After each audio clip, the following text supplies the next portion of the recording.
السلام علیکم ورحمت الله وبرکاتو. دوستانو کچری تاسو د یوټیوب په چینل باندې کار کول غواړئ خو کچری تاسو دا قسمه غلطیا نه کوئ نو تاسو هیڅ چری په یوټیوب باندې نشئ کامیابېدی.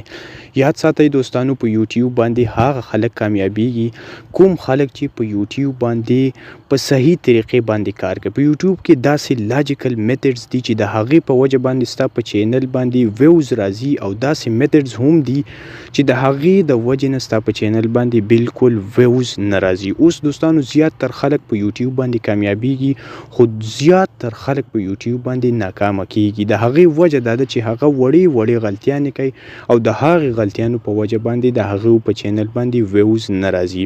اوس دوستانو په نننۍ ویډیو کې درته یو داسې طریقه درخایم که چېرې دا طریقه تاسو په خپلو ویډیوګانو په خپل چینل باندې اپلای کړه نو ریزلټ به ستاسو مخامخ وي او تاسو به په خپله هغه ریزلټ وګورئ چې څنګه ستاسو په چینل باندې ویوز نه راځي او څنګه ستاسو چینل نه ګرو کیږي.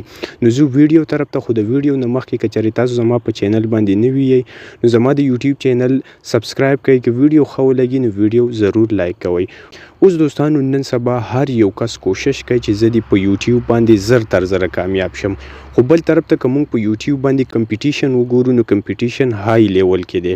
د دې دپاره به اوس وړې غلطیانې چې کومې مونږ کوو نو هغه غلطیانې به مونږ ختموو. نو په دې کمپیټیشن او په دې مقابله کې به مونږ د ټولو نه مخکې ځو. اوس دوستانو اولنۍ غلطي زمونږ دا ده که چېرې مونږ په یوټیوب باندې یو ویډیو اپلوډ کوو او د هغې تمنیل که مونږ د پښتو په کنټینټ باندې کار کوو نو مونږ به په خپل تمنیل باندې د پښتو لیکل کوو.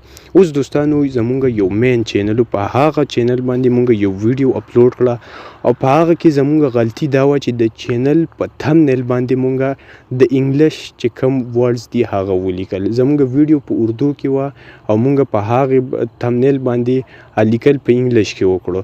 د هغې ویډیو ریزلټ چې مونږ وکړو نو هغه ډیر زیات بیډ راغی. د هغه نه بعد مونږ هغه تمنیل چینج کو او هغه لیکل مونږ دوباره په اردو کې وکړو. د هغه نه بعد چې مونږ هغه ریزلټ وکړو نو زمونږ ویډیو एकदम روانه شوه. اوس دوستانو بیا بل طرف ته یو غټ یوټیوبر چې هغه بالکل د پاکستان یو غټ یوټیوبر دی هغه ویډیو جوړه کړو په اردو کې خو هغه هندي په خپل تمنیل کې یوز کړو. د هغه د وجې نه په هغه ویډیو باندې ویوز نه راتلل. هغه زموږ مخې ته وه. د هغه نه بعد 2 هفتې بعد هغه خپل تمنیل چینج کو نو بیا په هغه باندې ویوز راتلل شروع شو. نو اوس همیشه دپاره به مونږ تمنیل د خپلې ویډیو دپاره په هغه ژبه کې جوړو چې په کومه ژبه کې مونږ ویډیو اپلوډ کوو. زما چې کوم کنټینټ دی دا زه په پښتو کې اپلوډ کوم نو زما په تمنیل باندې به د پښتو لیکایي.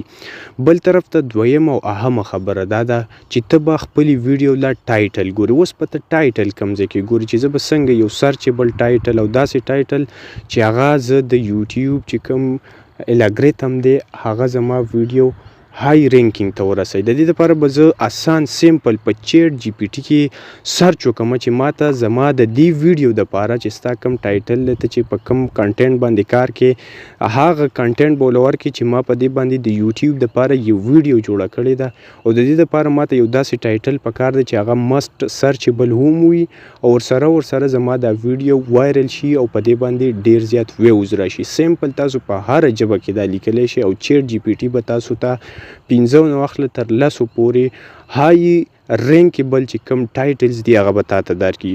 نو ته کوشش کوه چې کم یو ټایټل د ټولو نه ښه وي هغه ټایټل رااخله او په خپله ویډیو کې ایډ کوه. بل دا چې ته بیا په ګوګل کې ځه او هغه ټایټل سرچ کوه.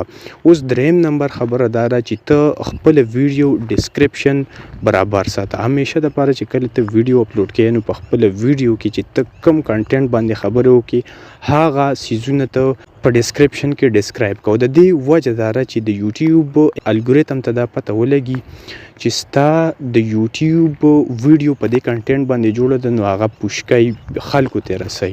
که چېرې ته دا غلطي وکړې نو بیا ستا دغه ویډیو هغې خلکو ته نه رسي.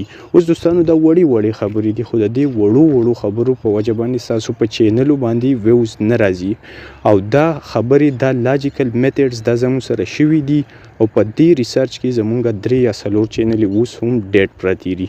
نو دوستانو دا غلطیانې لرې کړئ او یو پیره په خپل ویډیو باندې دا ریسرچ وکړئ، د هغه نه بعد تاسو ګوره چې ستاسو د ویډیو ریزلټ په څومره بهترین وي. نو دوستانو که ویډیو د باندې خلک لیدلی ویډیو لایک کړئ، خپل ملګرو سره ضرور شیر کړئ او د هر قسم انفارمیشن لپاره زموږ د یوټیوب چینل سبسکرایب کړئ.